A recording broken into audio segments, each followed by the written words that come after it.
Praise the Lord. प्रभु नाम धन्यवाद हो।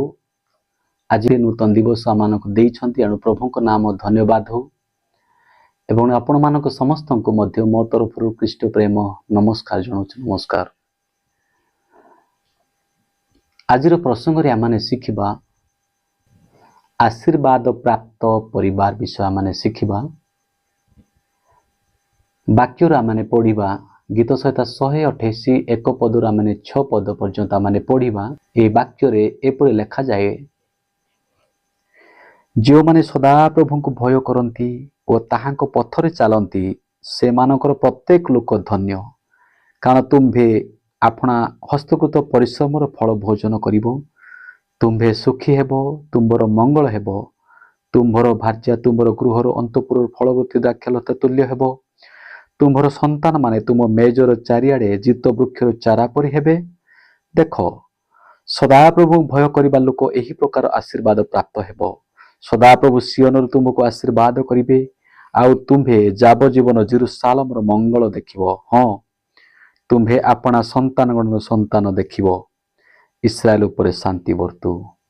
प्रार्थना करिबा। पवित्र प्रभु धन्यवाद देउछु, तुमरी महिमा करूछु। प्रभु एक नूतन अध्याय रे नूतन दिवस रे तुमको गौरव करिया पई सुजोग देलो एवं तुमरी वाक्य शिक्षा पई माने सुजोग देलो, सेति पई धन्यवाद देउछु।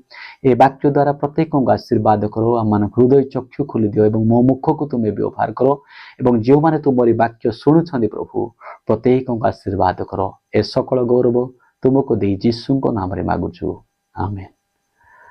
प्रिय प्रभुंकर दास दासी माने आज विषय आम शिखा जे आशीर्वाद प्राप्त परिवार। आशीर्वाद प्राप्त परिवार प्रत्येक परिवार आशीर्वाद पाइबा पई इच्छा करती।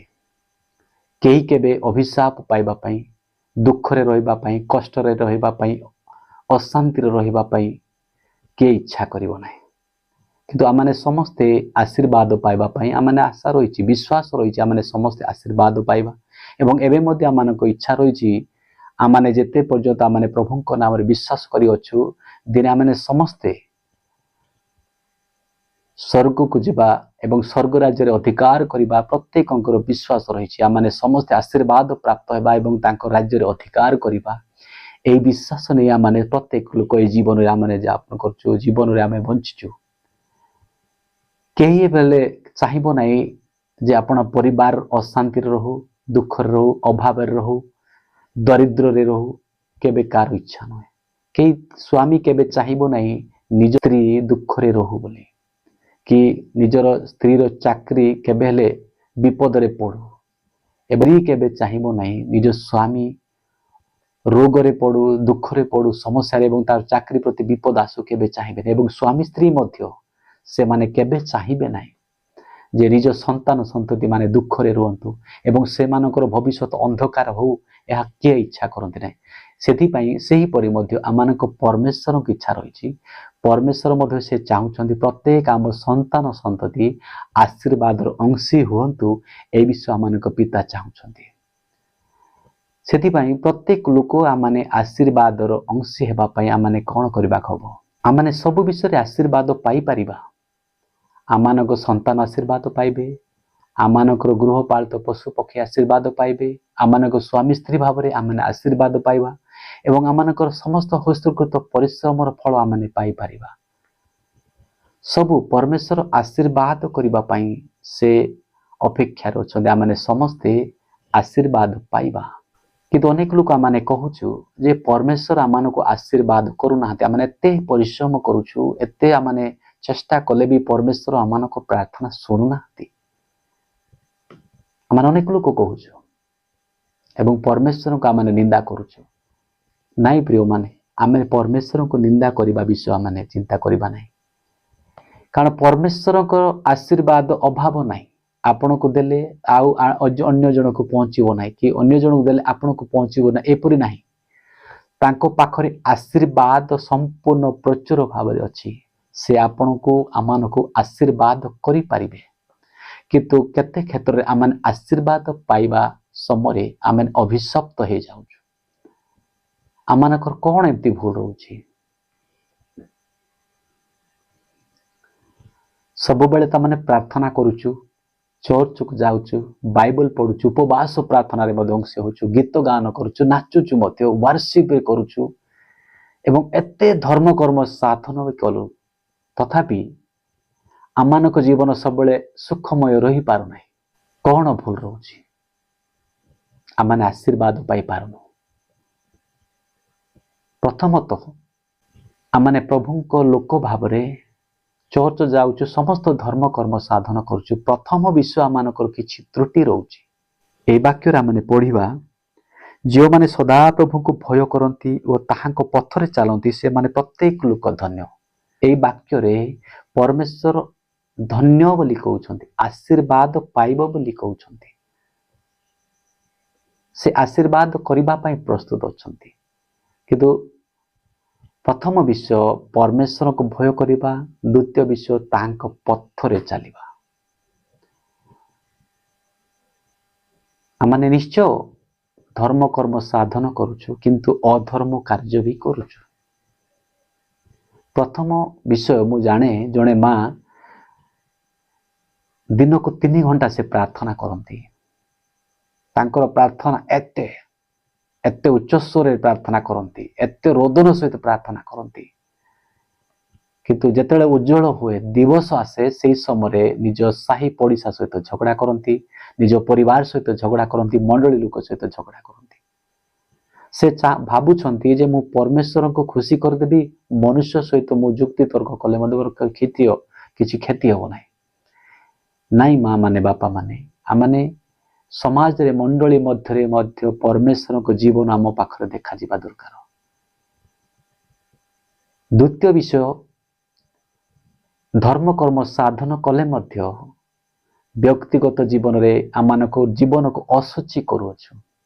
जे मद्यपान करी एवं दैनिक अभ्यास खराब अभ्यास करिबा द्वारा, निज मुख को संभाली न पारिबा द्वारा एवं निज अभ्यासगत को भूल को व्यवहार करिबा द्वारा, निज जीवन को असुचि करिबा द्वारा आमाने केते धर्म कर्म कले मध्य आशीर्वाद पाई पारुना। तृतीय विषय आमानकर कर्म गुड़ाक भी आमानको अभिशप्त आणुची। जदि आमाने व्यवसाय करूछु ताहले आमानकर व्यवसाय मध्यरे आम अन्य मानक ठकामी रे कार्य व्यवहार करूछु। जो जगह 5 टंका जगह आमाने 15 टंका मागुछु, 100 टंका जगह 1000 टंका मागुछु, 1000 टंका जगह 2000 मागुछु। आमानकर भूल रहू ना कि आमने केते धर्म कले भी एई जगह आमाने परमेश्वर दृष्टि रे आमे दोषी जना जाउछु एवं आमाने एपरि व्यवहार देखेबा द्वारा आमानक जीवन विपद रे पड़ी जाउछि। तेणु प्रथम विषय आमाने परमेश्वर को भय करिबा। खाली चर्च जीवा द्वारा, दान देवा द्वारा कि उपवास प्रार्थना करिबा द्वारा, वर्शिप करिबा द्वारा केही ईश्वर राज्य रे अधिकार करि पारिबे नाही। माथ्यू लिखित सुसमाचार 7 पर्व 21 पदरु 23 पद लिखा जाइछि, अनेक प्रभु प्रभु कहबा लोक अनेक लोक माने केबेले ईश्वर राज्य रे प्रवेश करिबे नाही। अनेक कहबे प्रभु तुम नाम रे भूत छड़ेछु, तुम नाम रे रोगी को आमने सुस्थ करछु, भूत आश्चर्य कर्म करिछु। प्रभु कहबे मु जानि नाही। प्रिय माने एते कार्य करिबा लोक खराब लोक ही पारे के, किंतु प्रभु बाह्य रूप देखते ना, अंतकरण देखते। जो माने धर्म कर्म साधन करुछन अंतर सहित प्रभु को सहित कार्य करबा दरकार। प्रथम विषय परमेश्वर को आमने भय करबा दरकार, ताहाको आज्ञा को पालन करबा दरकार। परमेश्वर को भय करबा अर्थ ताहाको आज्ञा को पालन करबा दरकार। पुरातन समय परमेश्वर 10 आज्ञा देथिले, नूतन नियम रे 2टा आज्ञा देइछन्ति। आमने जदि परमेश्वर को भय करूछु, प्रथम आज्ञा होछि परमेश्वर को प्रेम करबा। द्वितीय आज्ञा होछि अपना प्रतिवासी को आत्मतुल्य प्रेम करबा एवं ताहाको इच्छा रे आमने चलिबा दरकार। लोक मानको देखेला बेले आमने चलिबा नै, परमेश्वर को इच्छा रे आमने चलिबा। जेतले एई इच्छा रे जदि चलिबा ताले आमने आशीर्वाद पाइबा। कौन कौन आशीर्वाद पाइबा एई वाक्य आमानको प्रकाश करूअछि। प्रथम विषय एई वाक्य आमानको प्रकाश करूअछि 2 पदरे, कारण तुम्हे अपना हस्तकृत परिश्रम फल भोजन करिब। ତୁମ୍ଭେ ସୁଖୀ ହେବ, ତୁମ୍ଭର ମଙ୍ଗଳ ହେବ।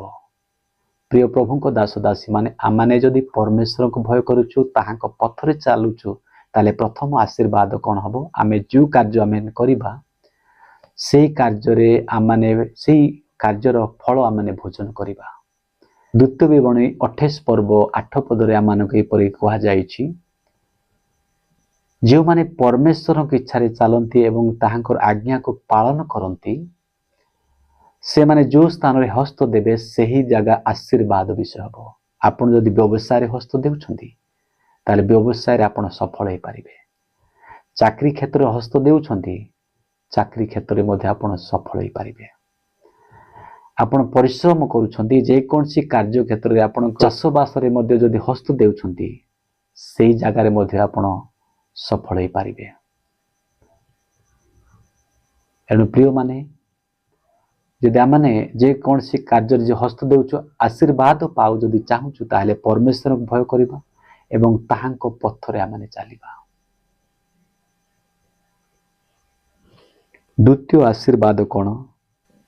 ତୁମ୍ଭର ଭାର୍ଯ୍ୟା ତୁମ ଗୃହର ଅନ୍ତଃପୁରର ଫଳବତୀ ଦ୍ରାକ୍ଷାଲତା ତୁଲ୍ୟ ହେବ। ଆପଣଙ୍କର ଭାର୍ଯ୍ୟା ଆଶୀର୍ବାଦ ପାଇବ। ଆପଣଙ୍କ ଘରେ ସେ କେବେ ଅଭାବ ହେଲା ବୋଲି କହିବ ନାହିଁ। ଅଭାବ ପାଇଁ ସେ ଅଭାବ ପାଇଁ କେବେ ଚିନ୍ତା କରିବ ନାହିଁ, କେବେ ଅଭାବ ହେବ ନାହିଁ। ଆପଣଙ୍କର ଭଣ୍ଡାରରେ ସମ୍ପୂର୍ଣ୍ଣ ପ୍ରଚୁର ଖାଦ୍ୟ ଭଣ୍ଡାର ଥିବ। ଆପଣଙ୍କ ସ୍ତ୍ରୀ ଖୁସିରେ ଆପଣଙ୍କୁ ପ୍ରଶଂସା କରିବ ଏବଂ ଆପଣଙ୍କ ସ୍ତ୍ରୀ ମଧ୍ୟ ପରମେଶ୍ୱରକୁ ଭୟ କରିବା ଦରକାର ଏବଂ ତାଙ୍କ ପଥରେ ଚାଲିବା ଦରକାର। ସେ ଯଦି ପରମେଶ୍ୱରକୁ ଭୟ କରିବ, ତାଙ୍କ ପଥରେ ଚାଲିବ, ସେ ବି ଆଶୀର୍ବାଦ ପାଇବ। ତାଙ୍କ ଦ୍ୱାରା ଆପଣ ବି ଆଶୀର୍ବାଦ ପାଇବେ ଏବଂ ଆପଣଙ୍କ ସନ୍ତାନ ମାନେ ବି ଆଶୀର୍ବାଦ ପାଇବେ। ଏହି ଜାଗା ତଳକୁ ଲେଖାଯାଇଛି, ତୁମର ସନ୍ତାନ ମାନେ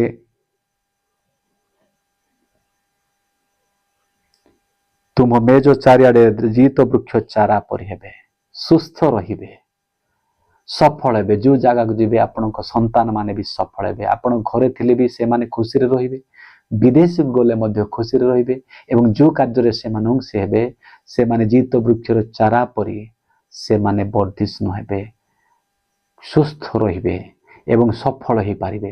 ସବୁ ଜାଗାରେ ସେମାନେ ସତେଜ ଦେଖାଯିବେ। ତୃତୀୟ ଆଶୀର୍ବାଦ, ତୃତୀୟ ବିଷୟ ମାନେ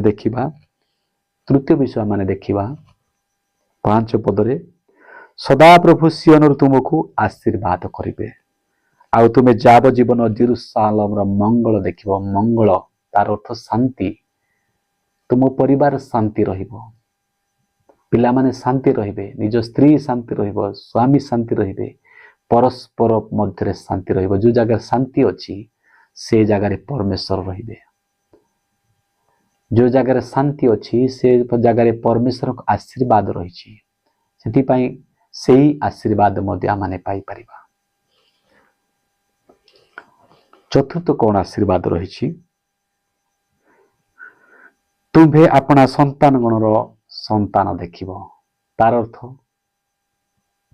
you can live long life, ବେଶୀ ବର୍ଷ ବଞ୍ଚିପାରିବେ, ଦୀର୍ଘାୟୁ ହେବ। ଆମେ ଦୁଃଖ କଷ୍ଟରେ ଆମେ ଜୀବନ କାଟୁଛୁ, ବୟସ ନ ହେଉଣୁ ଆମେ ମରିଯାଉଛୁ। ଏପରି ଯୁବା ଯୁବତୀ ମାନେ ମଧ୍ୟ ଆଜି ଜଗତରୁ ନାହାନ୍ତି କେତେ ଲୋକ। କିନ୍ତୁ ପ୍ରଭୁଙ୍କ ବିଷୟରେ ଆମେ ଆଶୀର୍ବାଦ ପାଇବାକୁ ଚାହୁଁଛୁ, ବେଶୀ ବର୍ଷ ବଞ୍ଚିବାକୁ ଯଦି ଚାହୁଁଛୁ, ତାହେଲେ ଆମେ ପରମେଶ୍ୱରଙ୍କୁ ଭୟ କରିବା, ତାଙ୍କ ପଥରେ ଚାଲିବା। ତାଙ୍କୁ ଭୟ କରୁଛୁ, ତାଙ୍କ ପଥରେ ଯଦି ଚାଲୁଛୁ, ତାହେଲେ ଆମେ ଏହି ପ୍ରକାର ଆଶୀର୍ବାଦ ଆମେ ପାଇବା। ଯିଏ ପରମେଶ୍ୱରଙ୍କୁ ଭୟ କରୁଛି, ସେ ପାପରୁ ଦୂରରେ ରହିବା ଦରକାର। ହିତୋପଦେଶ 3 ପର୍ବ 7 ପଦ ଲେଖାଯାଇଛି, ଯେଉଁମାନେ ପରମେଶ୍ୱରଙ୍କୁ ଭୟ କରୁଛନ୍ତି, ସେମାନେ ପାପରୁ ଦୂର ରହିବା ଦରକାର। ଯେଉଁମାନେ ପରମେଶ୍ୱରଙ୍କୁ ଭୟ କରୁଛନ୍ତି, ସେମାନେ କୌଣସି ଅଧର୍ମ କାର୍ଯ୍ୟ କରିବେ ନାହିଁ। ଯେଉଁମାନେ ପରମେଶ୍ୱରଙ୍କୁ ଭୟ କରୁଛନ୍ତି, ସେମାନେ କେବେ ହେଲେ ନିଶା ବ୍ୟବହାର କରିବେ ନାହିଁ। ଯେଉଁମାନେ ପରମେଶ୍ୱରଙ୍କୁ ଭୟ କରୁଛନ୍ତି, ସେମାନେ କାହା ବିରୁଦ୍ଧରେ କେବେ କୁକଳ୍ପନା କରିବେ ନାହିଁ। ଯେଉଁମାନେ ପରମେଶ୍ୱରଙ୍କୁ ଭୟ କରୁଛନ୍ତି, ସେମାନେ ସର୍ବଦା ପ୍ରଭୁଙ୍କର ଇଚ୍ଛାରେ ଜୀବନ ଯାପନ କରିବେ ଏବଂ ଅନ୍ୟ ପାଇଁ ଉପକାର କାର୍ଯ୍ୟ କରିପାରିବେ।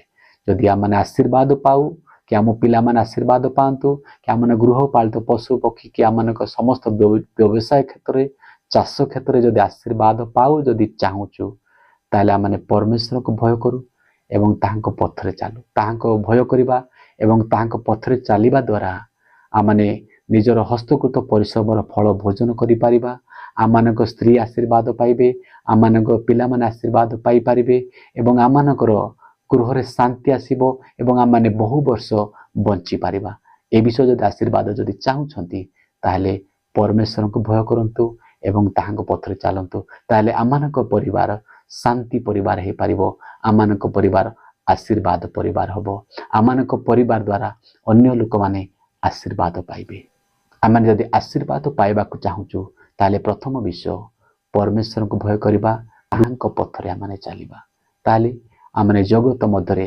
जेते दिन पर्यंत अछु सेते दिन पर्यंत आमानक जीवन रे शांति परिवार आशीर्वाद परिवार बोली ख्यात हेबो एनु समस्त जानिबे जे ए परिवार परमेश्वर को परिवार ए पृथ्वी समस्त जानिबे एवं आपण परिवार होची आशीर्वाद परिवार से प्रिय प्रभु को दास दासी माने आपण जदि आदि चाहूछंती आपण को अंचल रे कि आपण को गाँ रे कि आपण को अंचल रे आपणकर अंचल रे सबुठ सुखी परिवार आशीर्वाद परिवार हो बोली चाहूछंती ताहले आज ए कार्य करंतु परमेश्वर भय करंतु ताहांको पथरे चलंतु प्रभु प्रत्येक को ए शिक्षार आशीर्वाद करंतु प्रार्थना करिबा पवित्र मंगलकारी परमेश्वर प्रभु धन्यवाद देउछु पिता तुमे आमानक आशीर्वाद करिछो तुमरी परिवार करिछो तुमरी परिवार भाव आमान मनोनीत करछो धन्यवाद देउछु आज जगत मध्यरे आमाने जेते दिन पर्यंत अछु प्रभु सेते दिन पर्यंत